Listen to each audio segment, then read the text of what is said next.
ദൈവസൃഷ്ടിയായി ആകാശം ഭൂമിയെല്ലാം. മനുഷ്യൻ ആദാം ആദ്യ ദൈവസൃഷ്ടി. ആദാമിൻ പിൻഗാമി ദൈവമക്കൾ നമ്മൾ. കൃപയ്ക്കായി കേഴുന്ന സ്വന്തജനം. ആദാമിൻ മക്കളായി കയീനും ഹാബേലും. ശേത്തിൻ മക്കൾ മൂവർ വ്യാപിച്ചല്ലോ.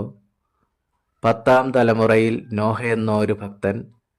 നോഹയ്ക്കായി പ്രളയത്തിൽ ദൈവകൃപ. പിന്നെ 10-ാം തലമുറ അബ്രഹാമും. ഇസഹാക്കോ വാഗ്ദത്ത സന്തതിയായി. മകൻ യാക്കോബോ ഇസ്രായേൽ നാമമായി.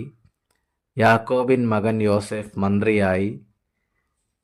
മോശയ്ക്കായി കൽപ്പനകൾ നൽകി ദൈവം, ന്യായപ്രമാണം ചട്ടവിധികളോടെ.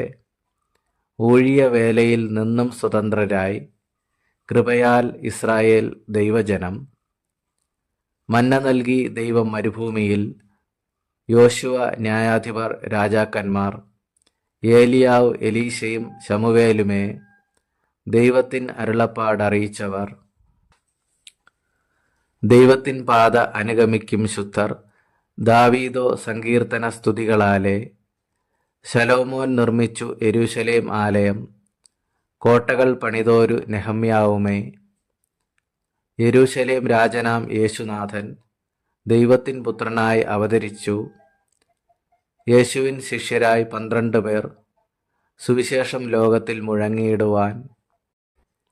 ലോകത്തെ സ്നേഹത്താൽ ജയിച്ചൊരു കർത്തനെ, ക്രൂശിതൻ പുനരുത്ഥാന നായകനെ, നിത്യജീവങ്കലായി നമ്മെ നയിക്കുവാൻ സാന്നിധ്യമായി ഇടയൻ കൂടെയുണ്ട്. കർത്തൻ തൻ വരവിനായി ഒരുങ്ങിയിടാം നമ്മൾ. സഭയിലായി സ്തോത്രമായി സമർപ്പണമായി. സോദരോടൊത്തു നാം വാഴ്ത്തിയിടും ഏകമായി. കർത്താവിൻ മാഹാത്മ്യം ദൈവകൃപയാൽ. യേശുവേ സ്തുതി. ആമേൻ.